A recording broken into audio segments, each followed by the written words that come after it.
Hey everyone! So the next few reviews, next 5 reviews, are all going to be soundtracks.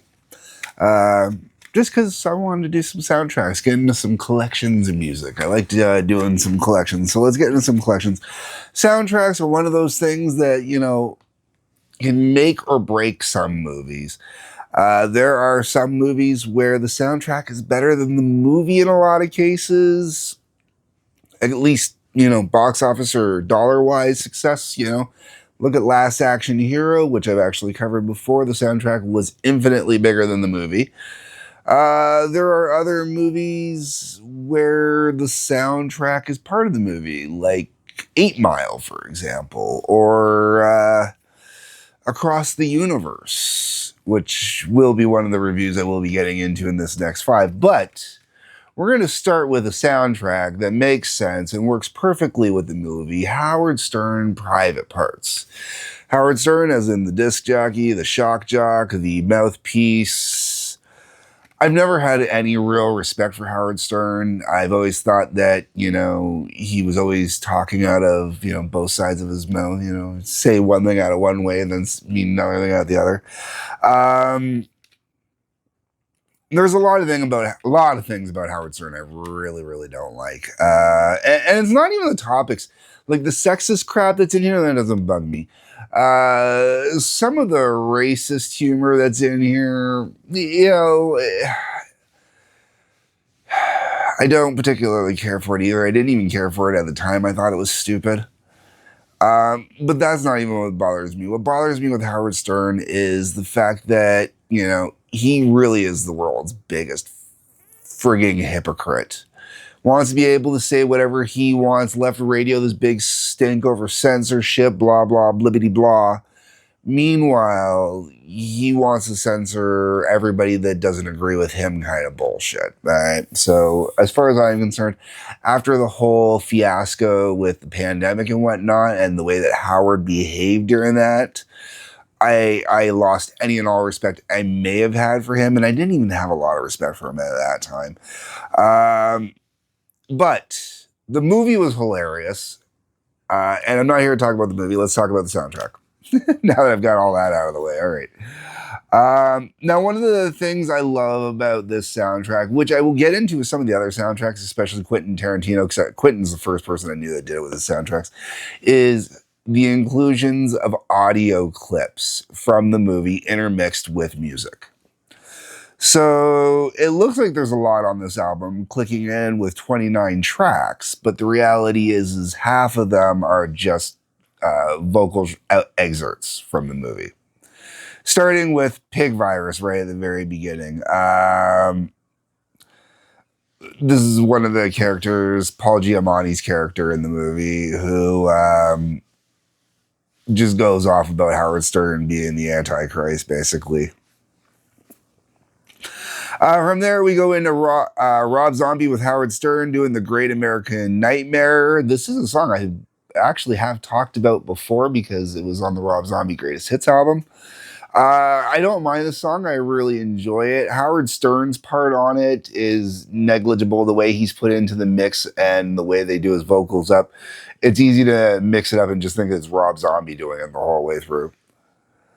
That racist humor I was talking about. Mama look a boo-boo. This is, especially considering that this clip comes out of Detroit, his time in Detroit, I really think it was done in poor taste and bad. Yeah, I just, not a fan. Okay. This next band, it's blotted out on here, so I'm not sure who it's supposed to be. I do apologize. It says, with Flea, Dave Navarro, and Chad Smith, I Make My Own Rules, is the name of the tune. It's okay, I guess. I don't know. It's not one that I've ever felt is very memorable. Then you got the Match Game. The Match Game. That's yeah. That was something else.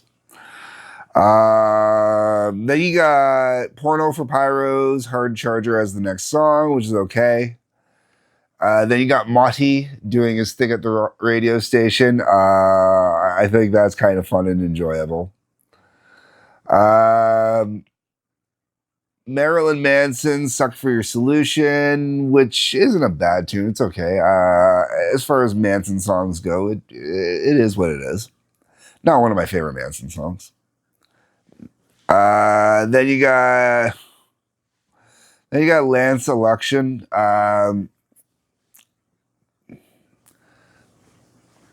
This is funny. That was just, oh man. Okay. Uh, that one just, yeah, it gets out of hand. Really gross over funny.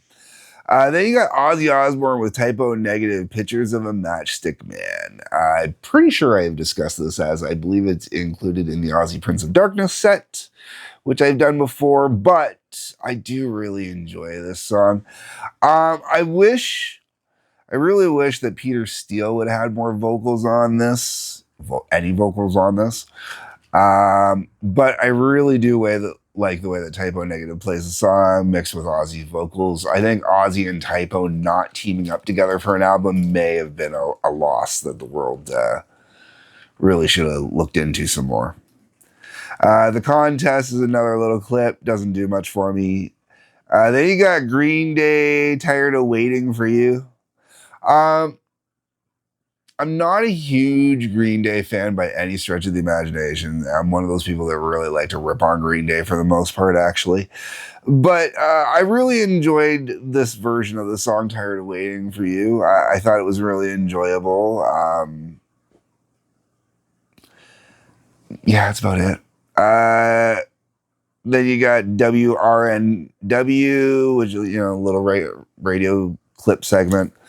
Then you got the Ramones "Pinhead." I love this. Was actually probably the first Ramones song that I obviously, okay. "I Want to Be Sedated." That was the song that got me into the Ramones. Okay, that is for me probably to this day still my favorite Ramones song. "I Want to Be Sedated." "Pinhead" is one of the songs that got me to actually look into the Ramones themselves. Outside of the normal Blitzkrieg Bop, "I Want to Be Sedated," a couple of the other more commercial ones. I like "Pet Cemetery," which arguably by today's standards would be commercial. Back then, not so much. But "Pinhead," like I was saying, man, that's one of those ones that got me in the Ramones.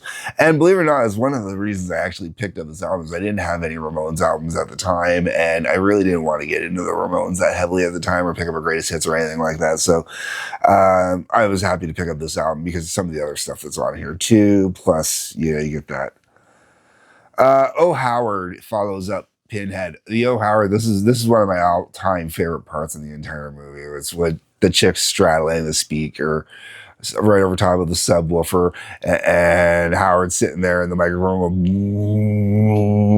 Yeah, it's such a great scene, just absolutely hilarious. I love it. Um, then you got the Ben Stern Mega Mix. Oh man, okay. This is funny.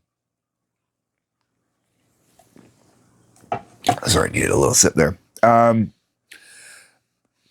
This is a great little kind of throw together fun piece where they've got, Ben Stern. It sounds like he's putting together this little mixtape kind of thing for Howard as a kid.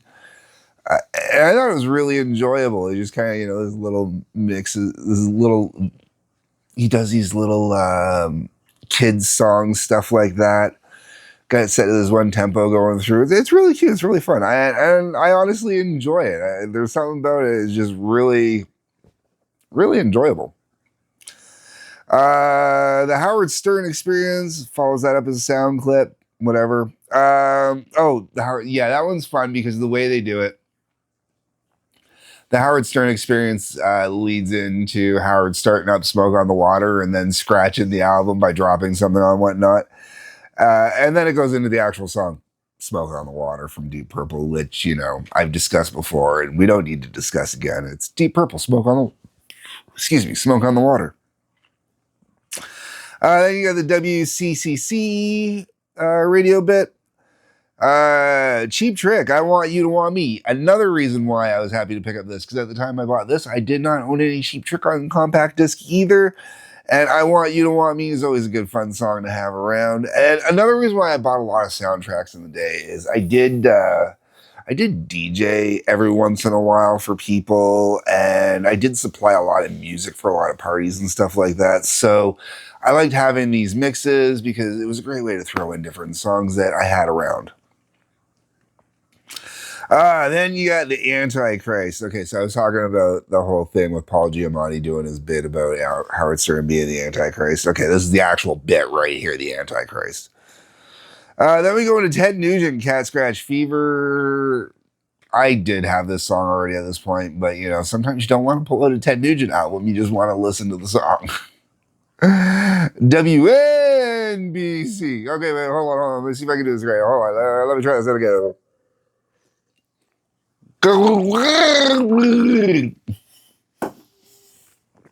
Sorry, I had to do it. All right. The WNBC part. Oh yeah. Oh man, that was Then we're into Van Halen. Jamie's Crying. Great tune. Absolutely awesome tune. Then you got Crackhead Bob. One of the reasons I was never really into Howard Stern, some of the secondary characters, yeah, like Howard was cool, Robin was cool, there was one or two other that were cool, but some of the other ones I just no. And honestly, I think I liked Robin more than I liked Howard most of the time when I listened to the show. And I didn't, you know, Detroit got the show for a while, and I don't think the Detroit station carried it through after a certain amount of time, but I wasn't when the one Detroit station did carry it for a while. I wasn't overly into it. I throw it on every once in a while, but we had better local people that were at that time. There was Mike and Drew, I think, on WRIF at that point. I think they might have been, or might have even been before Mike and Drew.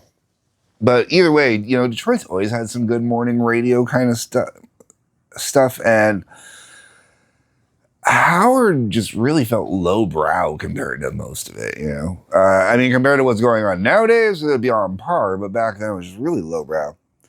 Then you got AC/DC, You Shook Me All Night Long live. Okay.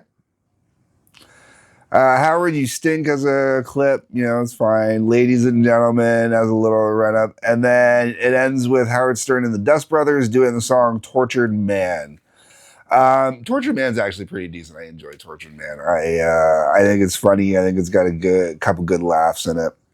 The whole way around, the important question is, would I recommend this? Oh yeah, go for it. Oh, this thing is great, man. I just had this in the CD player on the weekend.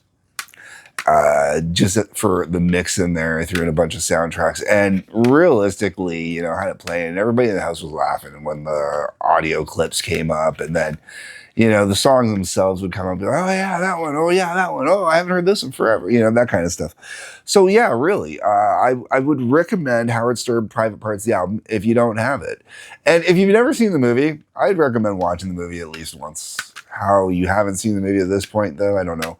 And if you're one of those oversensitive children that can't handle potty humor, maybe you shouldn't watch the movie. I don't know. Anyways, that's what I think, folk. Howard Stern, Private Parts, the movie, the soundtrack. Let me know what you think down below in the comments. What do you think about Howard Stern? What do you think about the soundtrack? What did you think about the movie? Whatever your thoughts on the topic, let's have it in the comments.